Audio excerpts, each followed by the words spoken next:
that's where you're going to see whole towns disappearing one at a time because, there's no hope of repair. Like what are you going to do when repairing the infrastructure of a mid-sized city in Florida takes 5 years, but hurricanes like this are happening every year, multiple times a year? You just can't do it. You just have to say, well, there just can't be a city here anymore. We have to leave.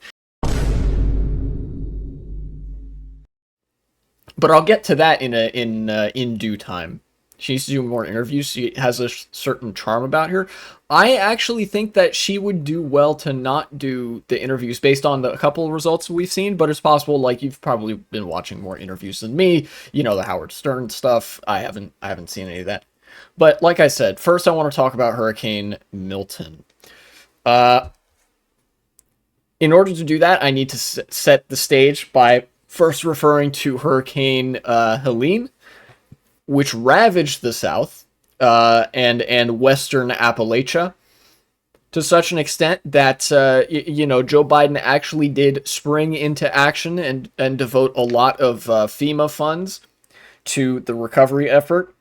But FEMA is FEMA. There's only so much they can do with the money that they have, and there's only so much money that they have with which they can conduct a rebuilding effort.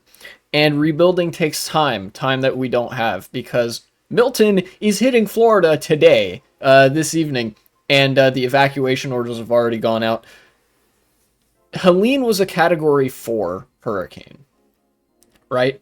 With some pretty severe wind speeds and especially storm surge. Milton is a Category 5. Helene, as bad as it was, that's like the opening act that sort of introduced us to what the long-term climate change consequences are going to be, and how ill-prepared the U.S. is for that. And now Hurricane Milton is the main event. At least so far this hurricane season. Hurricane season does not end until, like, November, and given the warm sea temperatures, it's possible that the conditions may remain favorable to hurricanes forming in the Gulf of Mexico for a period of time after that. One of the other consequences of climate change: longer and more severe hurricane seasons, as well as each hurricane in that season potentially being record-breaking, as Hurricane Milton already is in a lot of ways. Guys, I'm not gonna like bulldoze over the issue. FEMA's out of money, and the Republicans in Congress all voted against giving FEMA more money with which to do disaster relief. It's bad. It's really bad. And if you look at the path of Hurricane Milton across Florida here, hold on. Republicans love killing their own people. Yeah, and then, they blame it on Democrats and hope that gets them some more support. Let's go to the Google projection. Let's see. Google has some data on this. Yeah, wow. Okay, the hurricane is going to make landfall on top of Tampa. Tampa is fucked. St. Petersburg is fucked. Orlando's not gonna exactly be spared, but it looks like it's not projected to get the absolute worst of it. And then I think where's Daytona Beach? Okay, Daytona Beach is at the edge, but there's a lot of the coastal areas of eastern Florida as well that will be hit.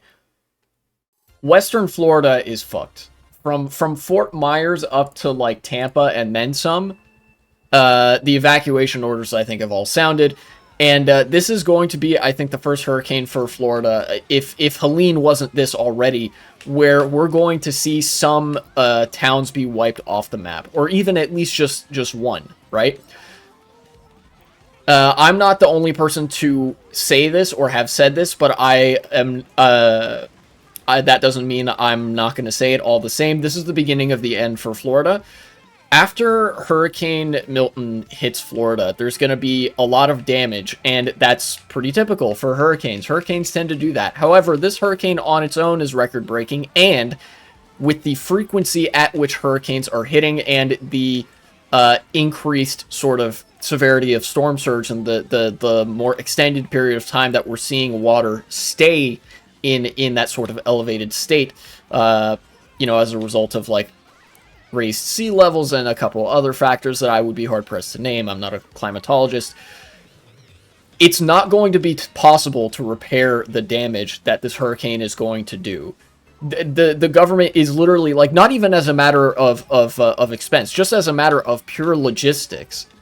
The government is going to have to start picking and choosing strategically, okay, which infrastructure can we afford to replace both in a monetary and time-oriented fashion, and which infrastructure do we have to, like, unfortunately just kind of leave to be eternally in disrepair, or just abandon it outright. That's what I mean when I say that there are going to be some towns that are wiped off the map.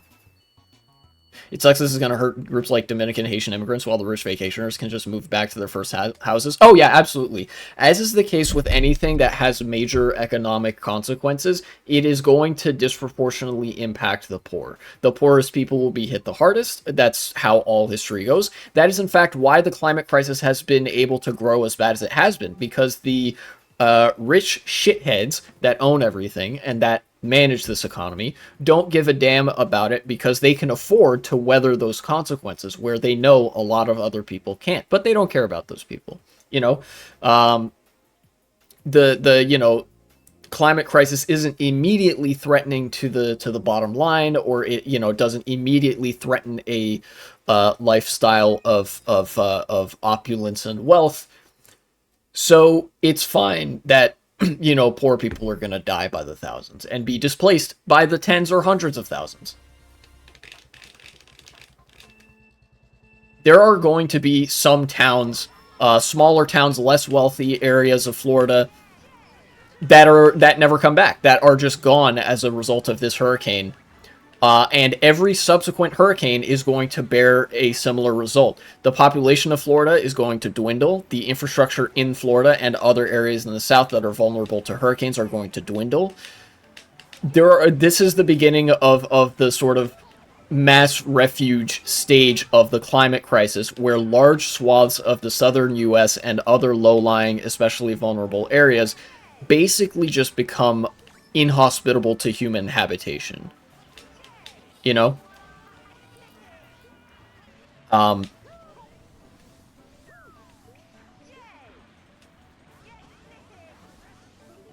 of course the Republicans are only making this worse, because they all voted against extra money being given to the disaster relief agency. And they're all like doing their doomsday prophecy shit. It is just, like, it's genuinely insane to me. I grew up reading like weather books as a kid. I was really interested in tornadoes and hurricanes and whatever. I had a degree of scientific curiosity like that. So I guess on my part, there's a bias that, like, surely such a reasonable worldview where hurricanes are real and have causes and effects, it like is not a difficult thing to conclude. But there's a large degree of this country that straight up does not believe that. There's a large swaths of this country that straight up believe that any weather or climatological events are not determined by very complex and real processes that are understandable to the average human, but are rather divinely ordained by some like imaginary force in the sky that is enacting some kind of retribution against gays and degenerates and something of the sort.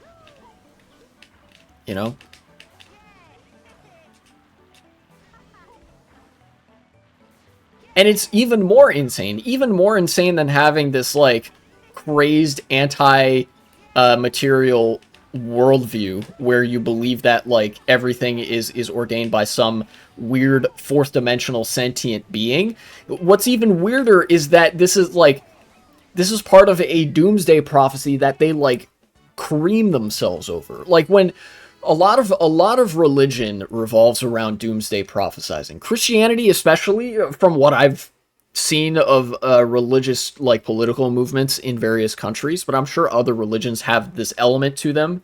It wouldn't surprise me even remotely.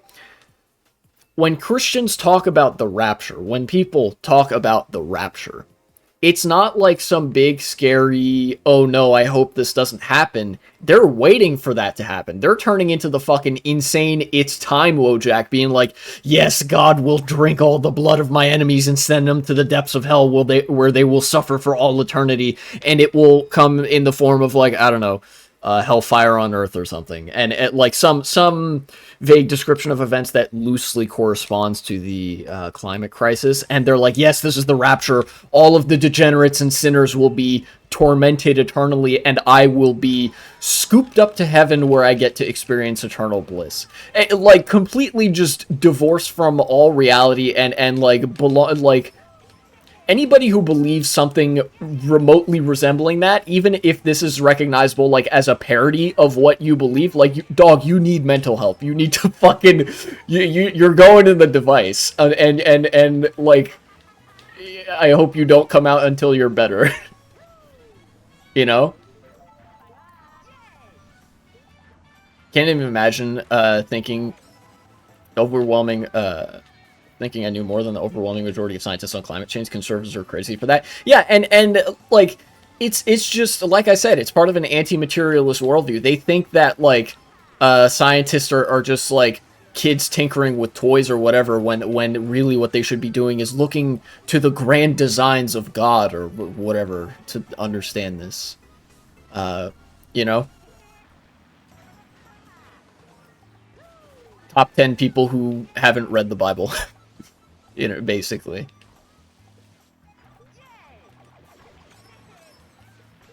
I mean, not that that really matters either, but...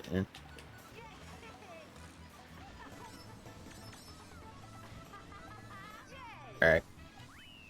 I win. Let's, let me return, though, to the subject at hand, which is Hurricane Milton.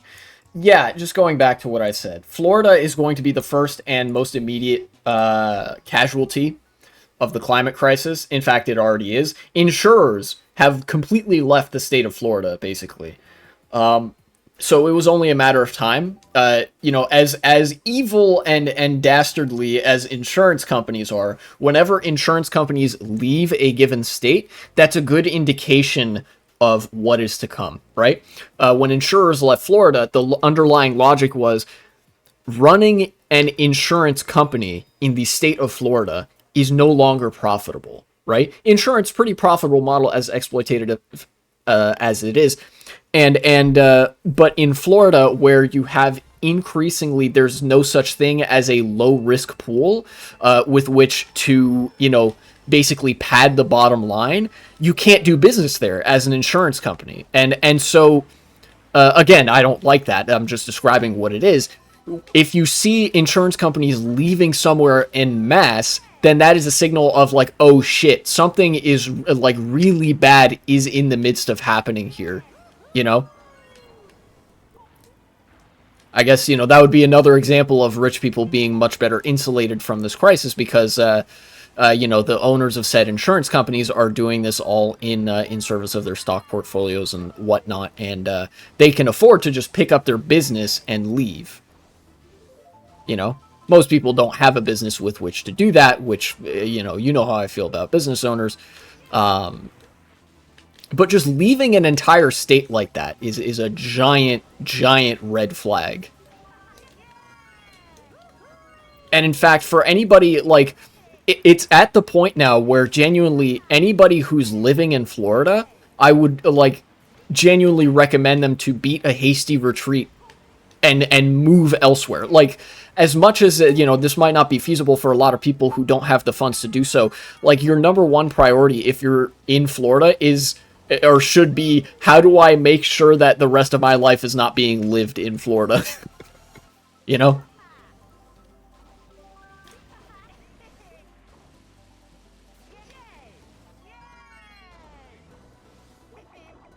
All the Florida man memes, they were fun while they lasted, but all good things must come to an end. Or in Florida, all bad things also must come to an end.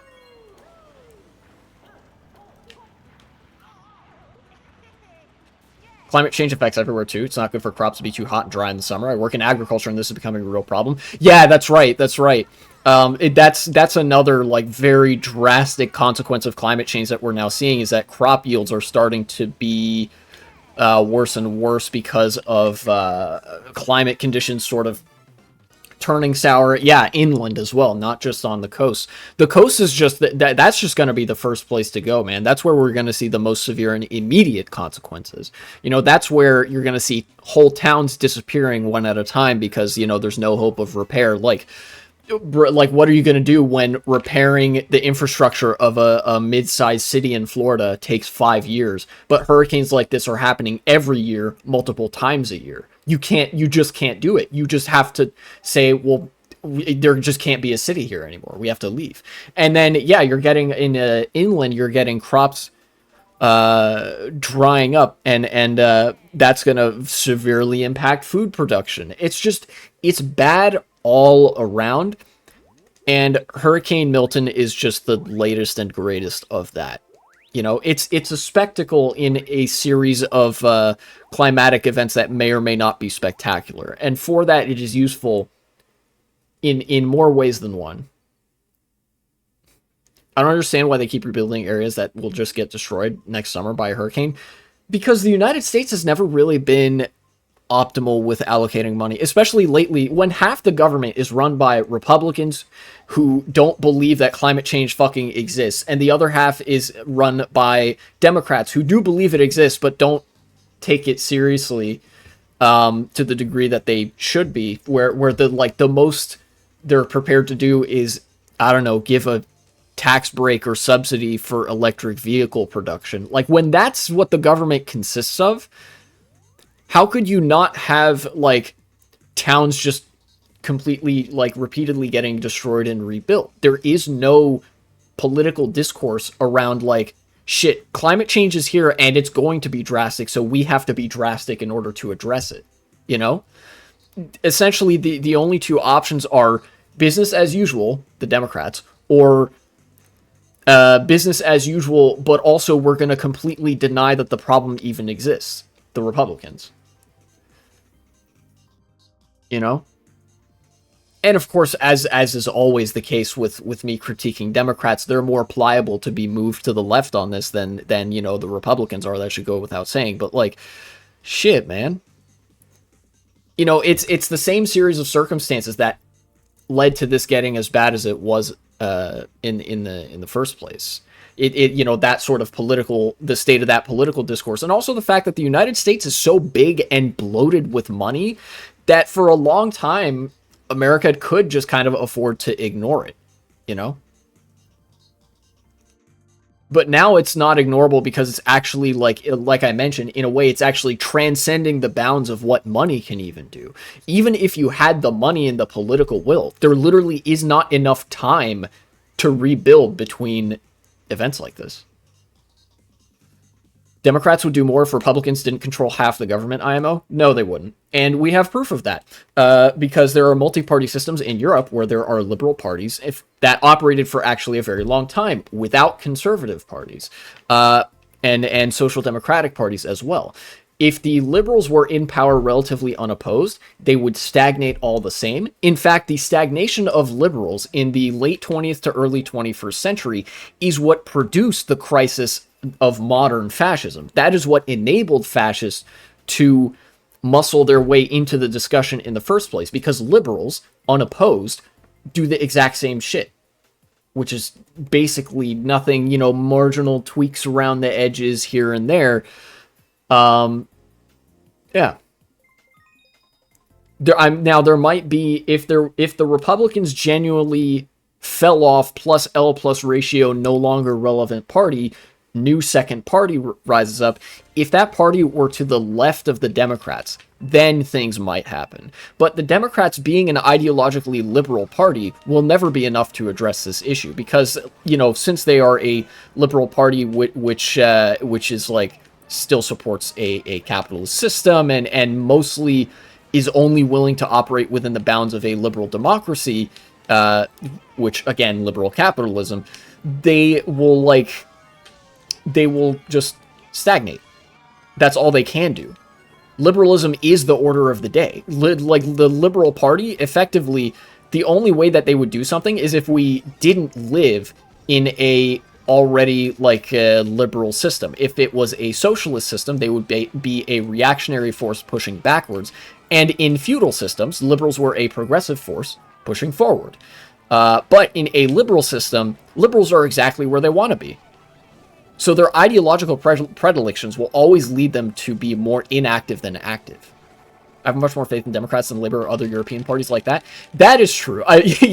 Between Democrats and Labor and some other European liberal parties, the Democrats are definitely the better of those options. And that's because the Democrats, being a liberal party in a two-party system, they're also a big tent party. Since they're the leftmost option, or the leftmost viable option, you could put it either way, they have to incorporate, they have to at least in some ways account for a partly social democratic and socialistic base of support, which means every now and again they'll throw a bone to the left and, actually do something, maybe show signs of life here and there. And that's mostly why they are pliable to be moved one way or the other, because this is a two-party system and they're forced to operate as a big tent political force.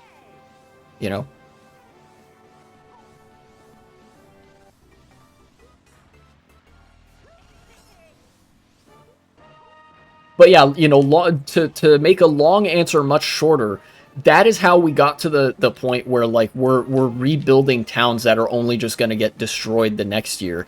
First of all, because America could kind of afford to do that for the longest time because we're America, right? But then also because the ideological discourse in America just didn't lend itself to any changes large enough to substantially address the issues that drive climate change in the first place, right? Because liberals and fascists both are, or I guess liberals and neocons, if we go back to like the 2000s or the 1990s, both parties of business. So they're not going to do anything that runs too contrary to business interests. And business interests are the set of interests that catapulted the climate crisis to where it is in the first place. Think of all the stuff that BP and Exxon and Mobil and all those petrol companies did to suppress climate research and conduct massive misinformation campaigns. Both parties are like, sort of lean into those interests. So that's how you get this. In fact, Hurricane Milton might not even be the end of it this hurricane season. Like I said, the warm ocean temperatures are going to mean that hurricane season lasts a little bit longer than it usually does, and it's going to produce more hurricanes, more severe hurricanes. There might be another hurricane coming behind Hurricane Milton. There's already a sort of tropical depression forming that, like, meteorologists are keeping an eye on. I think, as far as I remember, it has a pretty low chance of forming into an actual tropical storm or comparable sort of low pressure system. But we're not out of the woods even after Milton passes, and the damage from Milton is going to be huge. It's hitting like 3 major urban areas. And those 3 major urban areas are going to be mostly underwater. I talked about small towns being erased off the map one at a time. That's definitely going to be the case for this hurricane. But you talk about cities like Tampa, cities like St. Petersburg in Florida. Those cities are gone within the next several years. Tampa is not going to cease to exist overnight, nor is St. Petersburg. They're big cities, but like, they're never going to be what they once were. It's like I said, it's going to be actually impossible to repair the kind of damage that a hurricane like this would do before the next one strikes. In fact, I'm actually reminded Hurricane Milton actually reminds me in a way of that segment I did a while back, covering the EF6, emergency alert system scenario, kind of in the vein of analog horror.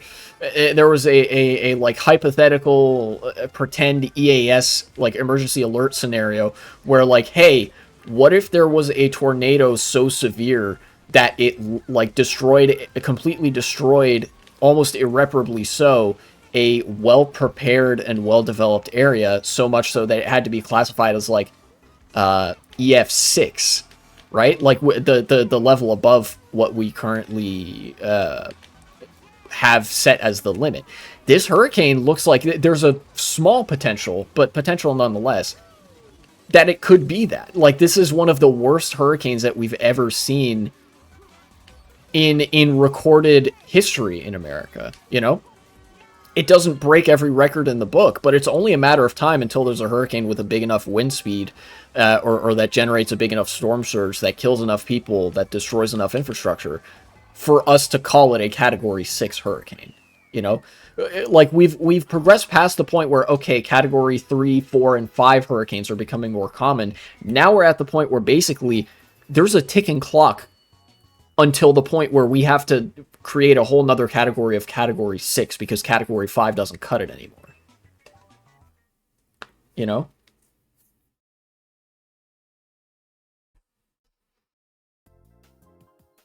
The climate crisis is here, guys. Hurricane inflation. True. Google hurricane inflation to find out more. Learn how you can prevent this by launching the entire nuclear arsenal into a hurricane.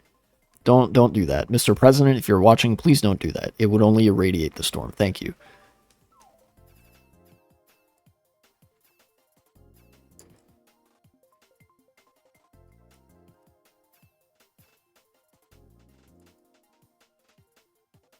Oh, and also, lest the Europeans think that they're safe, it's true that Europe doesn't get a lot of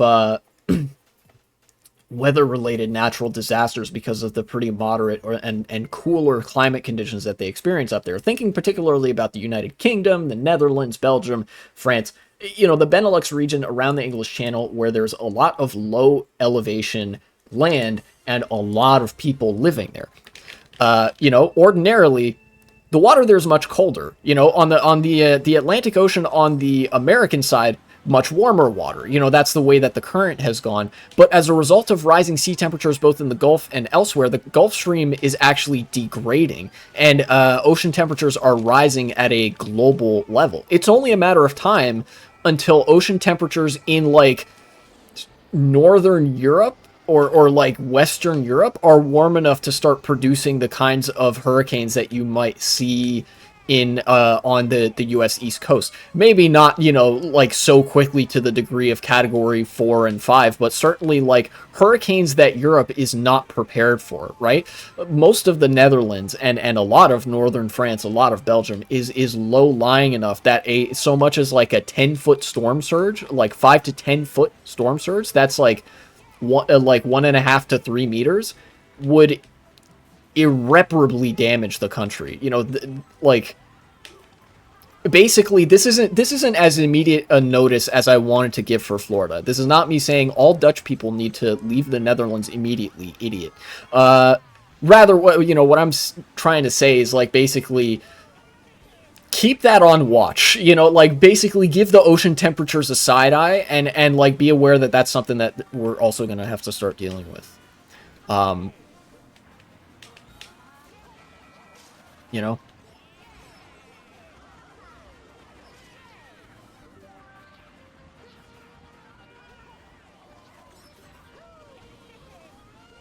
But ultimately, I don't know if I have much else to say about the subject, about the hurricane, about climate change other than that. I think we all, like, anybody who would be directed to, well, I shouldn't say anybody. There are some fascists that watch my content. I feel like most people who watch me with any degree of regularity understand climate change to at least to the degree that it poses a massive threat to organized human society, in the sense that, like, we're going to see, in fact, we've already been seeing climate refugees. We're going to see a lot of areas be irrevocably damaged, and now we're sort of at the point where we can very firmly say that's no longer something that we can say is happening in the next couple of years, because we're in it right now. What are some immediate policies you think could be feasibly implemented to hinder climate change? That's a really good question. For me, I think that, first of all, in order to address climate change, right? At this point, it's a matter of creating a more sustainable economy, reducing emissions, and the like. In order to reduce emissions, you have to get cars off the street. It's not enough for people to for governments to promote electric vehicles. There has to be a full transition away from car-centric infrastructure because of how much emissions cars themselves are responsible for. That's one. Number two, which is tied for top priority. In fact, it might even be a higher priority. Decommission the fossil fuel industry entirely. You have to start being much more aggressive in cracking down on fossil fuels as a form of energy and start really, really trying to kindle the fire underneath green energy as an alternative to that for running the energy economy. Number three, BTFO of AI. Like, AI needs to go. AI is consuming, like, regardless of whether or not you even think it's useful, the fact of the matter is AI is consuming so much water and electricity that it is sabotaging already existing climate objectives, and it is, like, worsening the climate crisis at, like, 10 times the pace as if we didn't have it, right? Like, it's any potential use that AI has right now is vastly eclipsed by the degree to which it is contributing to the worsening of climate conditions the world over, be it through disproportionate power consumption or through water consumption. AI consumes so much more water to produce the same result as if, like, I don't know, a comparable task were to be done without its use, that, like, it's only contributed to, say, the draining of the Colorado River and various reservoirs in the Midwest and the Western United States where they need that water,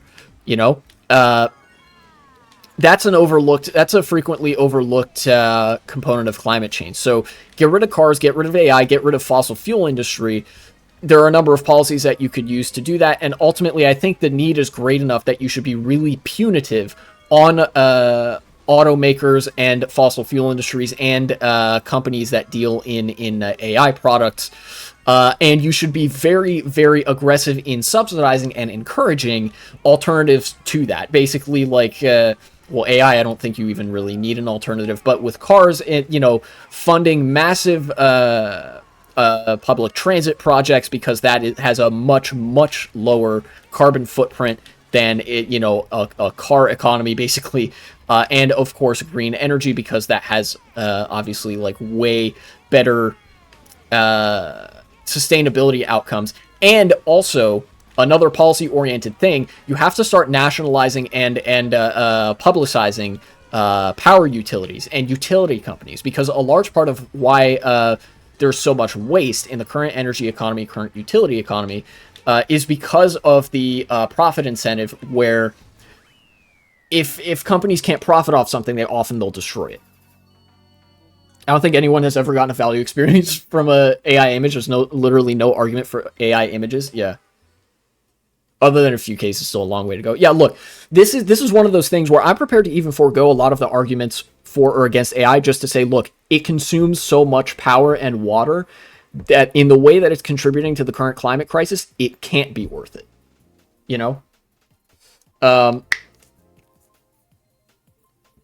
So those are three big things. I know, like, a lot of those aren't very feasible immediately because the political will, the political capital just isn't there. But to that, I say that's a skill issue on liberalism's part. We're going to be forced into some very drastic measures one way or the other. I think it's only a matter of time until that enters the discourse.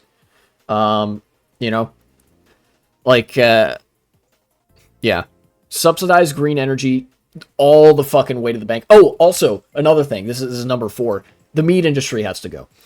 This is where, if you want your lab-grown meat or whatever, you can have that. But ultimately, factory farming, whether it be of chickens, but especially of mammals, of pigs, sheep, cows especially, you can't do that anymore. That is contributing a massive amount to climate change because of all the emissions that is coming from the agribusiness industry in the United States, but also elsewhere. The EU's got to, cut that shit out, stop subsidizing the farmers so much. The US has to stop subsidizing the beef industry so much, again, because it's emits so much and is also very water intensive.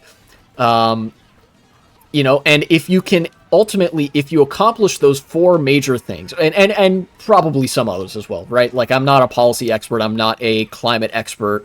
I'm not a agricultural expert, those things as well as various others, but those 4 being, I think, some of the biggest, would be if you can do that and create a much more sustainable economy with respect to not pumping billions upon billions of tons of CO2 into the air, or at least drastically reduce the amount that you are, you stop contributing to global warming and these sort of very severe consequences of climate change. And eventually, and when I say eventually, I mean generations, lifetimes later, you see things eventually settle at a better equilibrium.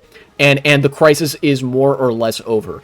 At this point, it's not a question of preventing climate crisis so much as it is, weathering it, dealing with it, and being able to ride it out until the point where it's no longer the crisis that it once was.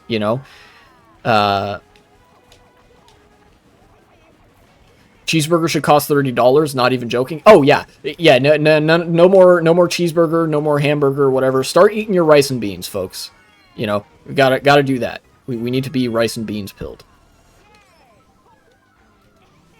And there actually, if for people who still do like the taste of beef, and stuff like that, a lot of the black bean and plant-based alternatives to that are actually getting pretty good. At imitating the taste. And even if you're not super sold on that, there is also lab-grown meat. Yeah, start eating your greens.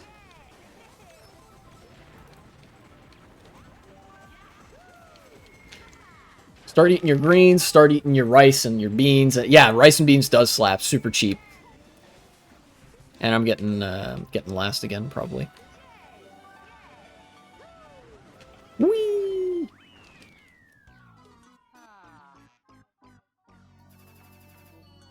Yeah.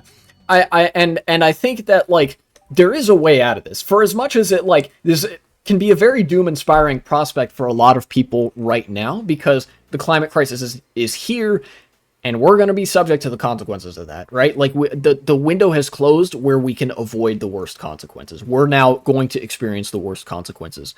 Potentially even worse than what a lot of the more aggressive projections even had in store for us.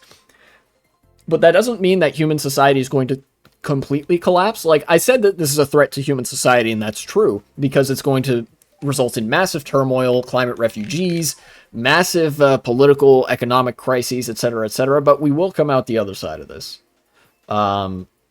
It's just a matter of how quickly do we reach the conclusion that, like, okay, fuck the business interests, fuck all the things that made this crisis happen in the first place. No more cars.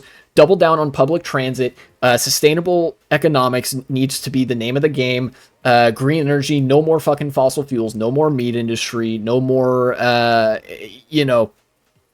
no more cruise ships. Also, massive pollutant. No more private jets. We need to stop subsidizing the airline industry so fucking much. And all that sort of stuff.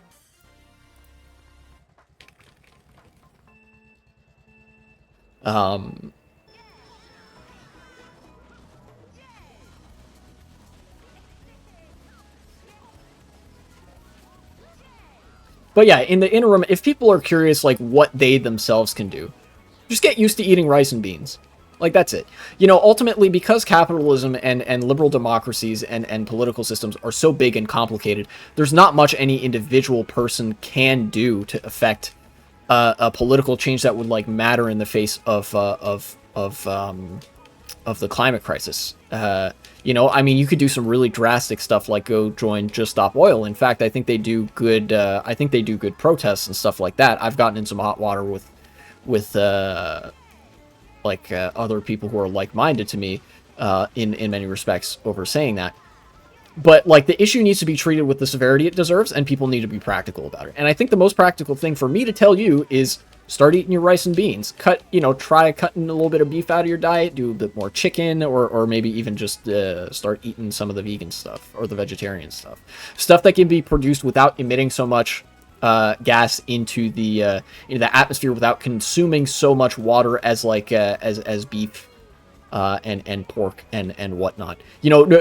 Disregarding even the ethical considerations of the meat industry, for the animals themselves. Yeah, Xylem MK, you're exactly right. If Just Stop Oil protests were peaceful, or like didn't damage property or whatever. If they weren't as drastic as they are, nobody would care. And in fact, in I remember there being a BBC.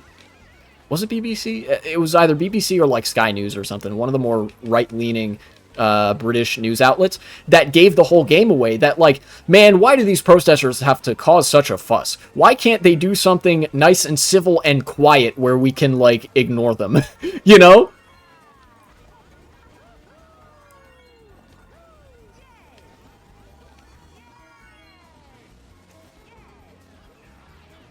Some of them have been so moronic it reaches Jack Doherty levels of what the fuck are you doing? I look, the Just Stop Oil protests probably only seem like moronic to a lot of people because people assume that the intent there is to convince people to their side, which it actually isn't. This is a rare instance where the objective of a protest isn't necessarily to garner sympathy, which is usually what the objective is. No, the objective of Just Stop Oil is to keep climate change in the discourse one way or another. It's one of the most desperate forms of protest, you know, kind of like how a lot of climate activists in the 1960s and 70s, you know, the stereotypical tree huggers would literally handcuff themselves, chain themselves to trees. That wasn't very good at like garnering public support, but it was good at garnering eyeballs and attention, even if it was negative attention, because then it entered the discussion. That it being the topic of climate change. Not gonna lie, the vandalism charges don't seem worth it. That's fine. I mean, like in that case, just don't do what Just Stop Oil does then. But that's like a personal decision. You know, the Just Stop Oil folks, if they're prepared to eat those consequences, then you know, by all means.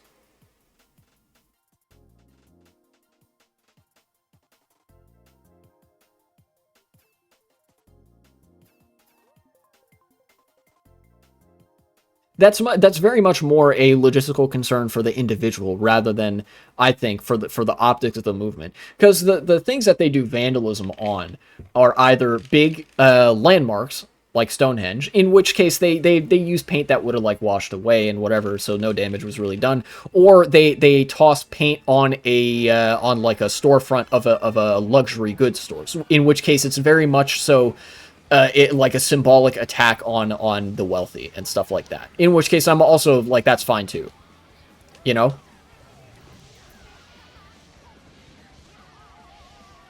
But yeah, I mean, like obviously, if you don't want the vandalism charges, then maybe don't do that. But like, understand that that's like, I will basically well, I mean, my support is never really uncritical, but like I very like fully support what Just Stop Oil is doing, even if like it's not the thing I would recommend people do necessarily, because yeah, you might get in trouble for it. You know, if you decide to go do that, you decide to go like fuck up a Gucci storefront or something.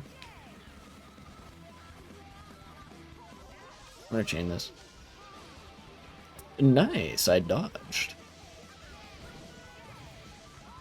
Ow.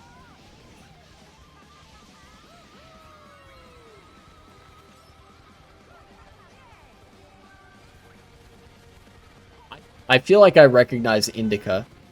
I don't know why. I think they've been in my chat before.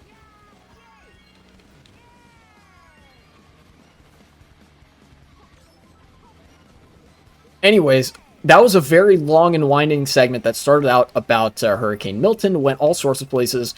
I think it was pretty informative. You know, I wanted to sort of test out just doing a like one segment per week kind of upload schedule so that I don't burn myself out on YouTube editing and stuff like that, because I really enjoy live streaming. So future me, if that's a segment about the climate crisis and Hurricane Milton and all the related topics and implications, cut it there, and you know what to do in the editing. Mr. Milton be plotting mass destruction? Yeah, what is it with motherfuckers named Milton? First you get Milton Friedman, the fucking libertarian economist that loved austerity. And then you get Hurricane Milton, which is just going to kill many individuals in Florida and destroy infrastructure. Milton really be the true enemy of society, you know what I'm saying? Anyways, now cut it.